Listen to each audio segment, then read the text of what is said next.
Okay, so now let us start by understanding the source of data. So as a data scientist, whenever we start a project, the first thing is to understand what's the source of the data. Generally, it may be given to you directly by the business, or a lot of times, mostly, you may have to source your data from various websites, right? So in our case, in this case study which we are going to do, it is available online. The data, what we call is open source. So which is the website from which we get this data? Let me just give you that idea. So there is a machine learning repository project from UCI, and in this we have various data sets available, which is open source, which can be used to create your machine learning models. So the data which we are going to work on is also taken from this website.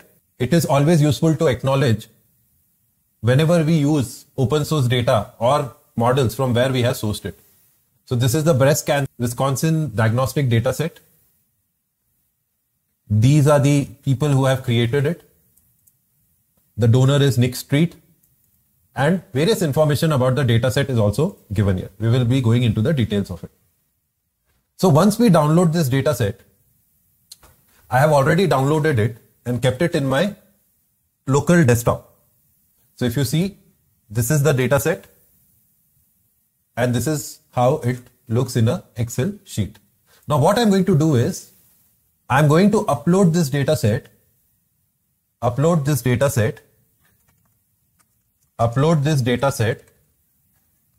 into the Google Colab environment. So this will be our step 1. So I'm going to upload this data set into the Google Colab environment. So here is my Google notebook. I will be going into the folder here. So if you see here, so now I can upload it from my local. So here we are. We have uploaded the data from this upload to session storage. We click on that and we upload the data into the Google Colab environment, where we are going to now code and use this data set, right? So what should be the first step? So the first step is we import the required packages, right? By default, we put the magic command, matplotlib inline. This ensures that whatever plotting we do is shown inline in the Google Notebook environment. And obviously the two bread and butter of any machine learning project, import NumPy as NP and import pandas as PD. So these are the two packages which essentially we use to do data manipulation and data analysis. And we will be doing quite a bit of graphical analysis. So for that, I'm going to upload or import two packages. One is import Seaborn as S and import matplotlib.pyplot as PLT, right? So these are the imports we are going to do. These are the two set of packages. One is for data manipulation and analysis. Primarily we are using NumPy and pandas. Here in pandas can also be utilized for graphical analysis, but we have also taken in two packages. One is Seaborn and the other is import matplotlib.pyplot as PLT. Okay, let us run this command and check whether the packages have been imported. Oops, okay, I missed a T here. It was already signaling me by showing this underline indication that something is wrong with this command. Yeah, so if you see now, we are able to import all the required packages. The next step which we will do is, let me write it down here. Step 2, reading the data. So in this case, we need to read the data from our local environment. I'm going to right click over this, get its path, and then here using pandas, we are going to read this CSV file. So I will write df is equal to pd.read CSV and copy paste the path and run this command. Boom. So if you see, it is able to successfully read the file. So whether the file has been read in the correct format, everything is good with the file. It is always useful to have a glimpse of the file by writing df.head. Here it gives us a view of how the file has been read. So if you see, it looks as it should be read, but there is one extra column named unnamed 32, and it contains a lot of not a number values, right? So this is a straight away, this is the first thing we do whenever we read a file, right? Next thing we can do is get some or get further information about the data. That is the basic things of looking at the shape of the data. What is the shape or the size of the data? We use df.shape. It tells us there are 569 rows and 33 columns. So looks like I would say a decent small size data set. Yeah. Obviously, the next thing what we would want straight away without any domain knowledge, we can check unnamed 32. Looks like has a lot of not a number. So we can take a call of dropping that, right? So for dropping redundant columns, we can do that by using the command df dot drop, and which is the column you want to drop. Let's copy paste the column name directly from the data so that there is no spelling error. Copy and use it here, and then in place is equal to true, right? Because we want to make this effect, the change in effect, show on our data frame df. Once we do this command, okay, it's not found in axis here. So I made an error here. We'll have to write axis is equal to 1 to specify that. How does drop know whether it is a column or a row? So axis is equal to 1 ensures that it understands this is a column, right? So now if we run this, we see that it has run successfully. So let us now check again with df.head. You see that there is no column named unnamed 32. Perfect. The next thing we would like to do is, as a data scientist, we should understand now which is our target variable in this data set. Which is our target variable? What is the machine? What are we trying to make the machine learn? So if you see here, the target variable for us is diagnosis, right? This is what we want to predict. So these are certain parameters which are coming in. That is the FNA measurements of the breast mass. We have different columns here which has all the data coming from that diagnostics. And now what is the diagnosis? That is what we want to predict. So our target variable here is diagnosis, right? So it always is a good step first to understand what is the column which is our target variable. So let us now check specifically what are the categories in diagnosis, right? So suppose I write this dot value underscore counts. We find that the data set consists of B type of data containing 357 rows, M type of cancer containing data is 212, right? So there are only two categories, right? But all of you, can you see one irregularity here? So the hint here is look at the D type. So if you see, the D type here is integer, which is for the output of this, right? But similarly, we also need to check the categories of or the D type of each of the column. So to do that, we can write df.info, and here we get the different D types of each of the column. So if you see here, ID is integer, diagnosis is object, and rest all are float. It means rest all are numbers. So essentially you get an idea that diagnosis here is containing some string, and because we did the value counts, we know only two categories are there. So we can say that diagnosis is a categorical column. And this is not an irregularity as I was directing to.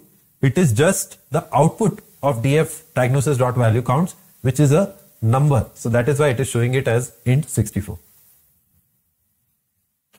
So with this primary checks, let us now get into the part of what we call step 3 or step 2 of feature engineering.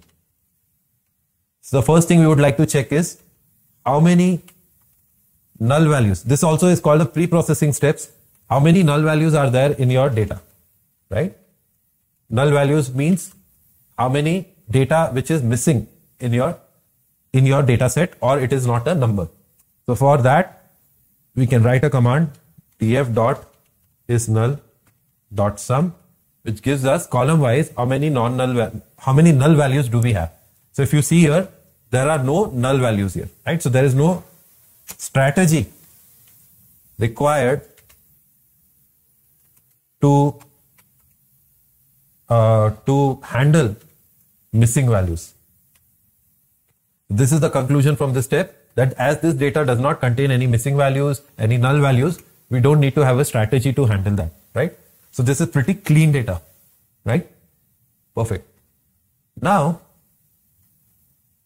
once we have checked for which are the categorical columns, we understand only diagnosis is the categorical columns, what are the value counts inside it, right? And then one of the feature engineering, generally there are 2 feature engineering which is done in most data set. If it contains categorical variables, we need to do what we call encoding, right? And if it contains numerical values and a lot of columns having numerical values, we go for scaling of data, right? So in this case, we would have to go for scaling of data and encoding of the categorical variable, which is diagnosis. So as I had explained in my introduction video or introduction of this video, that we will represent our input data with X